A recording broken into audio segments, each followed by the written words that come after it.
New Zealand बाकी दुनिया से अलग एक जगह है। खुले समुंदर से हजारों किलोमीटर दूर इस जगह को तैयार किया है। कुदरत की बेमिसाल शक्तियों ने तूफानी किनारे और खतरनाक जंगल इनका पड़ोसी ऑस्ट्रेलिया बड़ी ही अनोखी लेबोरेटरीज बन चुकी है। यहाँ ऐसी ऐसी अनोखी प्रजातियां मिलती हैं जो दुनिया में कहीं नहीं मिलती।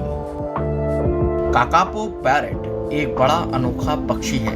हर तोते की तरह काकापो की चोंच भी हुक जैसी होती है।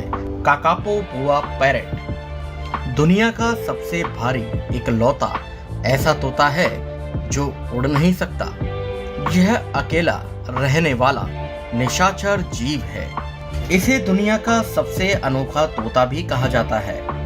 ये मेल काकापो गाने का मुकाबला कर रहे हैं जिससे कि वह एक फीमेल पार्टनर को रिझा सके।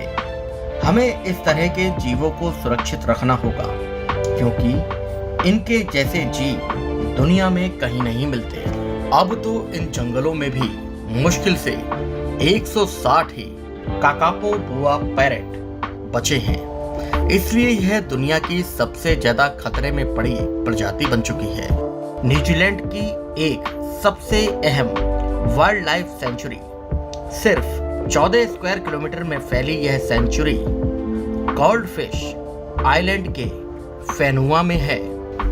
अब सिर्फ 154 तोते यहाँ पर बचे हैं और इनमें से आधे इसी टापू पर रहते हैं। करीब 4 किलो के काकापो मुर्गे से 2 गुना भारी होता है। हम इसमें एक आम मुर्गे की बात कर रहे हैं और तोतों के मुकाबले इनका आकार विशाल होता है। लेकिन यहाँ जिन शिकारियों को लाया गया था उनके लिए इसका कद कोई बड़ी समस्या नहीं थी। 19वीं सदी में यूरोप से आए लोग अपने साथ खरगोश लेकर आए थे जो बाद में एक बड़ी मुसीबत बन गए। गोल्डफिश आइलैंड इन जगहों में से एक है जहां से उन शिकारियों का सफाया हो चुका है।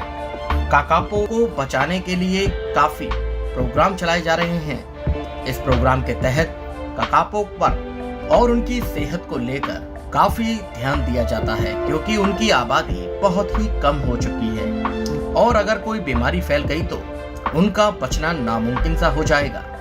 गोल्डफिश आइलैंड न्यूजीलैंड के दक्षिणी शोर पर है जहां अटलांटिका से ठंडी हवाएं आती रहती हैं, जहां के जंगल काफी घने हैं और उनके अंदर एक काकापो को ढूंढना बड़ा ही मुश्किल काम हो जाता है। काकापो के हरे रंग के पंख उन्हें बहुत ही अच्छे तरीके से छुपा लेते हैं। इस प्रजाति को बचाने के लिए एक परिंदे पर नजर रखना बहुत ही जरूरी है। यह अपनी आंखों की वजह से उल्लू जैसे भी लगते हैं। इनको आउल पैरेट भी कहा जाता है। इनकी एक अलग ही पर्सनैलिटी होती है। ना उड़ सकने वाले परिंदों की तरह काकापो के पंख भी काम के होते हैं। जब यह पेड़ों पर चढ़ते हैं तो अपने पंखों का इस्तेमाल अपना संतुलन बनाने के लिए करते हैं। लाखों साल से न्यूजीलैंड के इन दूर दराज टापुओं पर अलग थलग रहने वाले काकापो की जिंदगी बड़ी ही सुस्त होती है। माना जाता है कि इनकी उम्र 100 साल के लगभग होती है। अगर यह बात सही है तो यह दुनिया के सबसे लंबी उम्र वाले परिंदे होंगे।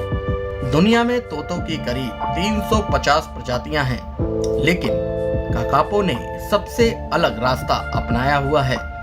सवाल यह है कि इन अद्भुत जीवों को विकास की किन शक्तियों ने बनाया है। एक तो ना उड़ सकने वाला परिंदा। न्यूजीलैंड का काकापो पैरेट दुनिया की सबसे अनोखे जीवों में एक है।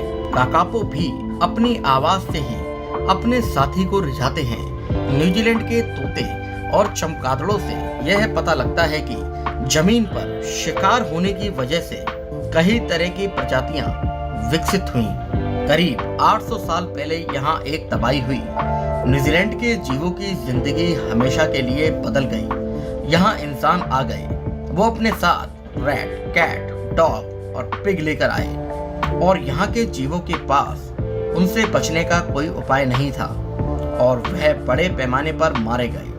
इंसानों के यहाँ आने के बाद से परिंदों की करीब 50 प्रजातियां खत्म हो गई हैं। आज न्यूजीलैंड की जमीन पर रहने वाले तोते काकापो की लुप्त होने की वजह भी यही है। इंसान का फर्ज बनता है कि हमें इन जीवों की रक्षा करनी चाहिए। आपको अपनी राय में कुछ कहना है तो कमेंट बॉक्स में अपनी राय जरूर दें और हाँ, हमारी YouTube चैनल सब्सक्राइब जरूर करें।